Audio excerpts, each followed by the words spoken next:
Definidos os grupos da Sul-Americana. Alguns brasileiros se deram bem, outros nem tanto. Vou passar por esses grupos aqui nesse vídeo.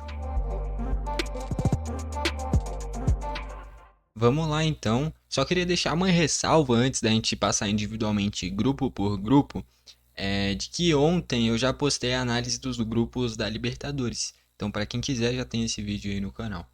Vamos começar aqui pela ordem certa, então pelo grupo A. O grupo A que acaba não tendo nenhum brasileiro. Ficou com Independiente, Guarani do Paraguai, Nacional de Potosí e Boston River. Já vale destacar o seguinte: o molde da Sul-Americana é um pouquinho diferente da Libertadores.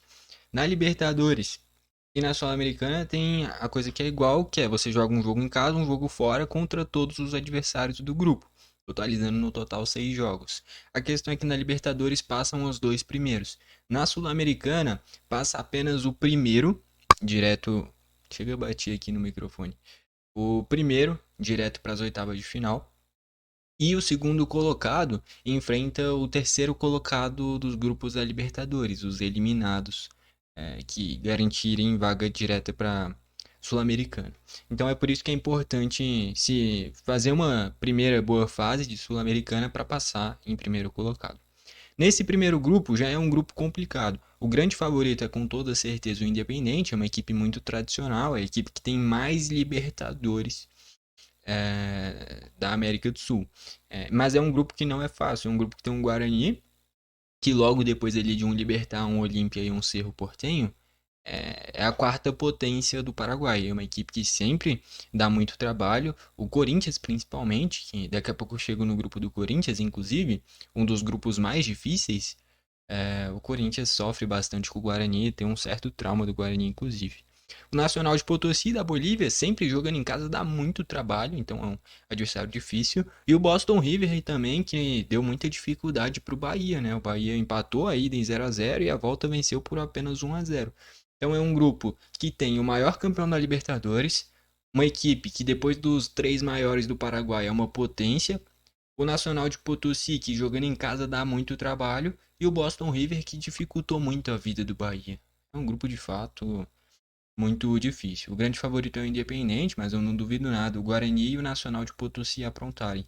Eu acho que o Boston River vai tirar alguns pontos das outras equipes, mas dificilmente briga por passar de fase. Grupo B, o grupo B tem time brasileiro, tem o Vitória. E o grupo do Vitória é o seguinte: Defensa e Justiça, Universidade Católica do Equador, o Cerro, eu achava que era Cerro Lago, inclusive, mas aparentemente é Cerro Largo, do Uruguai. E inclusive tem o Cerro Largo e o Cerro só Cerro no futebol uruguaio, por sinal. E o Vitória para fechar o grupo. Eu diria que o Vitória se deu mal, tá bom? É um grupo bem difícil.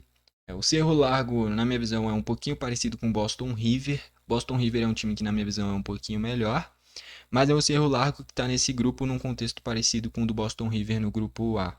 É uma equipe que vai tirar alguns pontinhos, principalmente jogando no Uruguai, das equipes. Mas eu acho difícil brigar por passar de fase. Universidade Católica do Equador, que no ano passado deu bastante trabalho para o Cruzeiro na Sul-Americana. É uma equipe que jogando lá na altitude, jogando lá no Equador, vai dificultar muito a vida das equipes do grupo. Então, pode ser uma equipe que, assim como o Nacional Potosí, se aproveite da altitude e tire pontos. O grande favorito para passar de fase, na minha visão, é o Defensa e Justiça. É uma equipe que, por incrível que pareça, é uma equipe argentina e normalmente equipes argentinas têm um padrão de se defender bem e não atacar tão bem. O Defensa e Justiça é o contrário. É uma equipe que tem padrão de jogos com muitos gols, quase todo jogo faz gol, e a linha de defesa não é essa segurança toda em relação às outras, a grande maioria das equipes argentinas. Então é um Defensa e Justiça que realmente é bem ofensivo para o padrão argentino. E o Vitória que faz um início bom de temporada, mas perdeu a ida do Campeonato Baiano para o Bahia. E no jogo que não podia perder, que era na Copa do Brasil contra o Náutico, perdeu e foi eliminado. Então é um início de temporada bom do Vitória, mas quando teve os testes de fogo, perdeu a final do Baiano, o jogo de ida, e já foi eliminado da Copa do Brasil. Então é um Vitória que nos momentos grandes não deu boa resposta. Vamos ver nessa Sul-Americana. Foi uma grande conquista para o Vitória depois de vir da Série B, conseguir uma vaga na Sul-Americana. É um grupo que o Defensa e Justiça e o Católica do Equador vão dificultar bastante. O Católica pela altitude e o Defensa e Justiça por ser uma equipe mais tradicional que as outras do grupo. Eu acho que o Defensa é o grande favorito, o Católica, a Católica do Equador, e o Vitória brigam ali por uma segunda vaga, talvez podendo pegar essa primeira, e o Cerro Largo, assim como o Boston River, tende a ficar por último no grupo, mas pode tirar pontos. Grupo C, pra mim, é o grupo da morte. E aqui já vale destacar, o símbolo do Racing ali tá errado. Não é o Racing da Argentina, é o Racing do Uruguai. Mas de qualquer forma é um Racing que, assim como o Boston River, o Cerro Largo é a mesma coisa, mas o Racing do Uruguai e o Boston River são um pouquinho melhores. É uma equipe que não acho que vai passar de fase, mas é uma equipe que pode tirar pontos. E além do Racing do Uruguai, tem o América de Cali, que jogando na Colômbia é muito difícil e até fora de casa dá trabalho. O Huracan, que é uma equipe argentina e só por isso já dificulta muito, é uma equipe que eu diria que é muito efetiva. Eu tenho uma memória no Campeonato Argentino passado, que era um jogo que acho que era Newell's Boys e Huracan, se eu não me engano, que o Huracan venceu por 4-2, um jogo em que acho que o Newell's Boys deu mais de 20 finalizações, beirou ali 10 escanteios e fez esses dois gols, e o Huracan deu acho que 5, 6 finalizações e fez 4 gols. Então eu tenho essa memória do Huracan ser uma equipe bem efetiva, aproveitar bem as oportunidades, fora que é uma equipe argentina.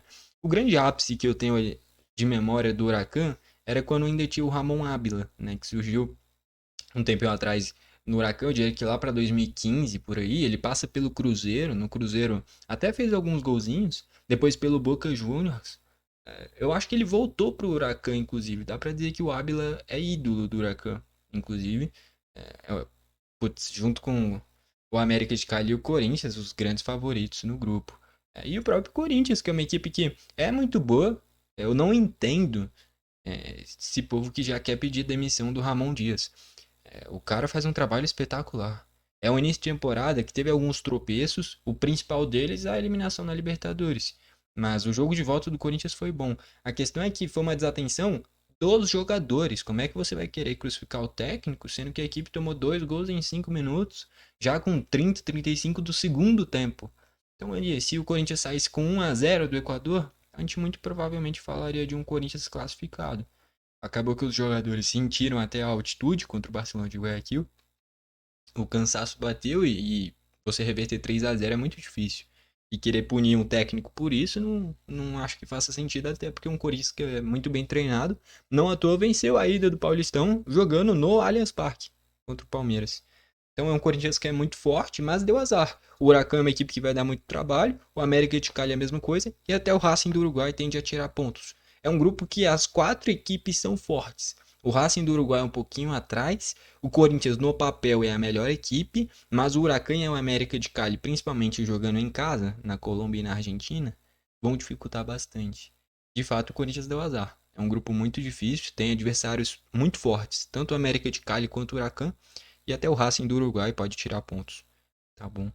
Eu queria destacar que no Racing do Uruguai tem o Reta Vizcaya, jogador ex-Pachuca, que é muito bom jogador. Tá bom. E o América de Cali, eu tenho uma memória do Duvan Vergara, um tempinho atrás, que era bom ponta, mas eu acho que não tá mais lá. Enfim. Eu acho que ele tá no futebol mexicano, inclusive. Grupo D agora, vou fazer o seguinte. Eu tenho o meu canal no Grêmio, que é o Berg Grêmio. Ontem eu já postei a análise do grupo. Então, esse grupo daqui, quem quiser pode conferir lá. É uma análise completinha do grupo, logicamente focado principalmente no Grêmio.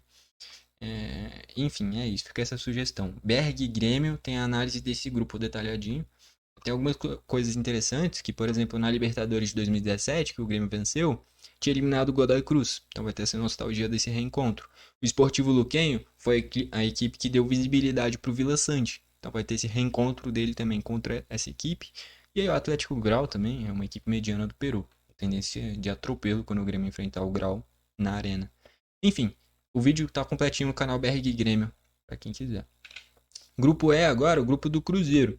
Grupo do Cruzeiro tem o Palestino do Chile, União Santa Fé da Argentina e o Muchukruna do Equador. Cara, é um Cruzeiro que ainda não se encontrou no ideal, mas no papel são bons jogadores. Tem que ver se vai vingar. Os adversários do Cruzeiro. O Palestino, não vejo nada demais. É uma equipe de patamar mediano no Chile. Se a gente estivesse falando de uma Universidade Católica, um Colo-Colo, uma Universidade de Chile, era uma coisa. Agora, o Palestino é uma equipe mediana. Pode ter dificuldade no Chile, mas jogando em casa, em Minas, o Cruzeiro tem que vencer. O União Santa Fé é uma equipe que contratou o Estigarriba, que se destacou bastante pelo Atlético Tucumã. O Tucumã tinha o Matheus Coronel e o Estigarriba no seu ataque, os dois faziam um gol a rodo. E o Estigarriba foi para o União Santa Fé. Muito bom atacante, é bom o Cruzeiro ficar esperto, ele faz muitos gols, finaliza bastante. União Santa Fé é uma equipe de patamar mediano na, na Argentina, mas jogando em casa vai dar muita dificuldade, tá bom? Então, esse jogo na Argentina, o Cruzeiro tende a ter bastante dificuldades, tá bom? E o Mushuk-Runa é uma equipe do Equador, recentemente era da segunda divisão, foi muito bem nessa última edição do Campeonato Equatoriano, jogando em casa é muito forte, é uma equipe que tem uma boa defesa. Então, o Cruzeiro tem aqui um jogo muito difícil na Argentina contra o Santa Fé e um jogo muito difícil na altitude contra o Mushuk-Runa. Acho que o Palestino é o mais acessível, porque não tem essa questão tão forte da altitude e é uma equipe mediana. Então, assim, eu acho que o Cruzeiro pode passar, mas tem que ficar esperto nesses confrontos como visitante, tanto contra a União Santa Fé, tanto contra o Mushuk-Runa. Mas o Cruzeiro é de fato o favorito. O grupo F é o grupo do Fluminense. O grupo do Fluminense que tem a União Espanhola do Chile, Once Caldas da Colômbia e o San José da Bolívia. Um tempo atrás o Flamengo enfrentou o San José pela Libertadores. Tá bom? Começando pela União Espanhola, assim como o Palestina é uma equipe de patamar mediano. Só que eu acho que a União Espanhola tem um potencial ofensivo melhor, inclusive, só que é uma equipe que tem uma defesa ruim. É um Fluminense que faz um início de temporada melhor do que eu esperava. Já fez algumas goleadas, o que me surpreende, porque o técnico é humano, mas isso não vem sendo um problema. Encontrou aí o Canobi, o Serna, o Arias e o Cano juntos. Eu acho que esse é o Fluminense ideal do meio pra frente. Perdeu a final do Carioca, perdeu, mas perdeu para um Flamengo que é muito melhor. Não só do que o Fluminense, mas para mim o Flamengo é disparado hoje é a melhor equipe do Brasil. Tem o melhor treinador, melhores jogadores, melhor treinado, mais organizado, torcida porra, que sempre lota também, né, pela quantidade. Então, pra mim, o Flamengo é disparado a melhor equipe do Brasil hoje. Então é natural o Fluminense ter perdido. Tá? Eu sei que é clássico, tem a rivalidade de ninguém querer perder, mas o fato é que o Flamengo é melhor. Não só que o Fluminense, mas que todas as outras equipes do Brasil hoje. Enfim, mas é um Fluminense que vem me surpreendendo. Meteu aquela goleada no Águia de Marabá, goleou o Volta Redonda, que fez um bom campeonato carioca. Então é um Fluminense que vem me surpreendendo. E, enfim, é uma União Espanhola que produz bastante ofensivamente, mas tem uma defesa ruim. É um Once Caldas que faz poucos gols, mas tem uma defesa muito boa também.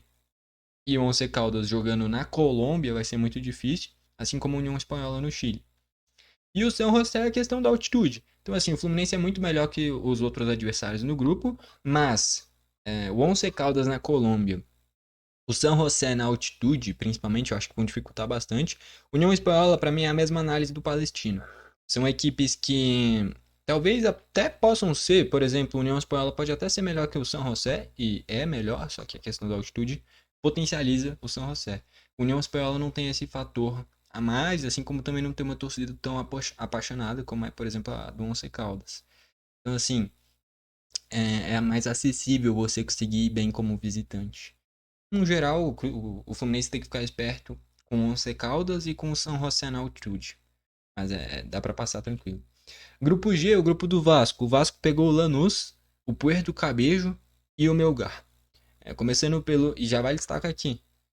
O Vasco não vem no primeiro pote, né? A maioria dos brasileiros vieram nesse primeiro pote. O Vasco no patamar abaixo do Lanús. Enfim. É um Lanús que tem principalmente o Walter Bol, muito bem no ataque, atacante que já passou inclusive pelo Vitória e faz muitos gols. Tava concorrendo inclusive ao prêmio Puskas, inclusive nessa última temporada, um golaço de bicicleta no finzinho do jogo. Tem o Marcelino Moreno, ex-Curitiba, que se encaixou no Lanús, é um meio de criação muito boa, muito bom. Os Esquerdos, que é um zagueiro ex-Boca Juniors também. O Sálvio, ex-Boca Juniors, tá no Lanús também. É um time interessante, tá bom? Principalmente o Sálvio, o Marcelino Moreno e o Walter Bol formam um ataque bem interessante. Jogando na Argentina vai ser muito difícil. E até como visitante, né, o Vasco como mandante contra o Lanús vai ter muitas dificuldades. Tá bom? O Lanús é o grande adversário do grupo com toda certeza. O Puerto Cabello é uma equipe que no Peru. No Peru não. No Peru não. O Melgar é do Peru. O Puerto Cabello é da onde mesmo? Acho que é da Venezuela. É uma equipe ruim, tá? Mas tem que ver como é que vai ser o jogo do Vasco como visitante. Em casa, é tendência do Vasco golear. O Vasco não faz nada demais, eu não vejo um Vasco indo longe com Carille em lugar nenhum. Só que é um Puerto Cabello que... O Guerreiro, Paulo Guerreiro, agora ele tá no Alianza Lima, mas antes ele tinha passado pelo Puerto Cabello. Agora eu não tô lembrando mesmo se o Puerto Cabello é do Peru ou da Venezuela. Quem quiser pode comentar aí embaixo. Mas eu acho que é do Peru. Então tem o Puerto Cabello e o Melgar do Peru. Se eu não me engano, é isso. E aí, pra fechar, o Melgar é um bom time. Só foi eliminado da Libertadores porque pegou o Cerro Porteño, que é uma equipe que também dá muito trabalho. Talvez.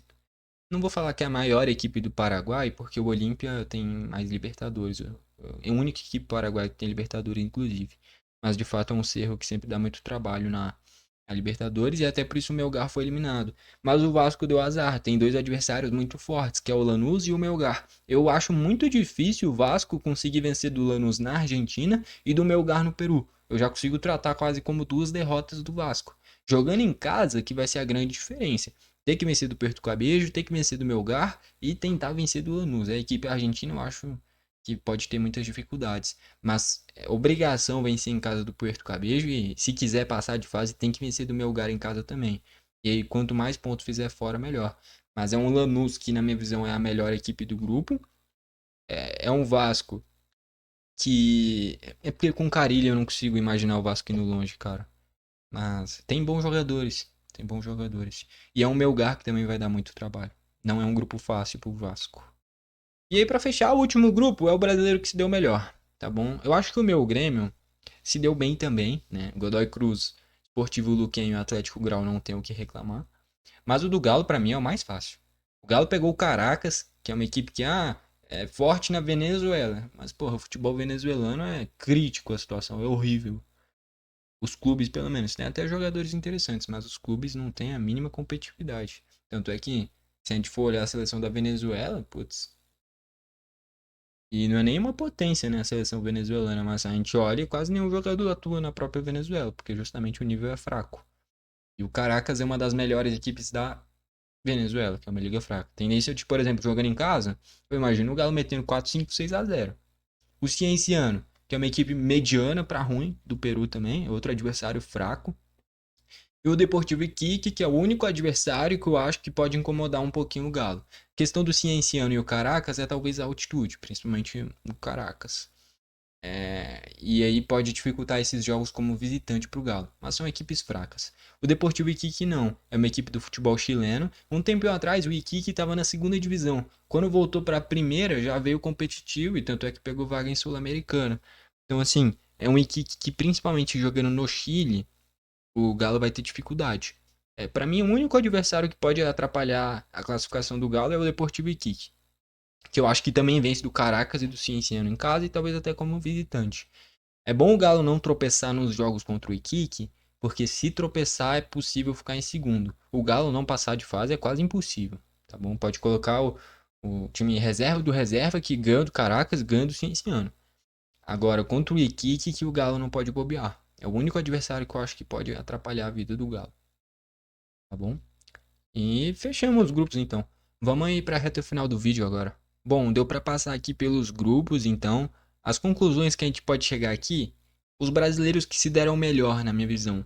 O Grêmio e o Atlético Mineiro, principalmente o Atlético, acho que é o grupo mais tranquilo. E os brasileiros que vão ter mais dificuldade, eu acho que dá para colocar aí o Vitória, vai ter dificuldade. O Corinthians vai ter muita dificuldade. E o Vasco, principalmente esses daqui. Corinthians, Vitória e Vasco, para mim, vão ser os que vão ter mais dificuldade. O Vitória não entra como favorito para passar de fase e eu acho que nem o Vasco. Eu acho que o Lanús é mais favorito. O Corinthians é mais favorito, sim, que o Huracan e o América de Cali. Mas são dois adversários fortes no mesmo grupo. Fora um Racing do Uruguai que ainda vai dificultar muito a vida do Corinthians. Então, assim, é um grupo muito difícil. Teve muitos adversários fortes no mesmo grupo. No geral, eu acho que é isso daí, mas dá para todos os brasileiros passarem. Alguns em primeiro, outros em segundo. Por exemplo, eu acho que o Vitória pode brigar por uma segunda colocação. Eu acho que o Corinthians jogando o que sabe, pelo menos passa em segundo. O Vasco fazendo uma boa fase inicial, pelo menos pega uma segunda colocação, talvez até primeira, dependendo dos confrontos contra o Lanús. Então assim, tudo vai depender do desempenho das equipes, mas deu para passar uma amostragem inicial do que esperar desses grupos. Tá bom? Gostou do vídeo? Deixa o seu like. Não gostou? Deixa o dislike. Não esquece de se inscrever e ativar o sininho para o YouTube te mandar os vídeos novos. Valeu e falou!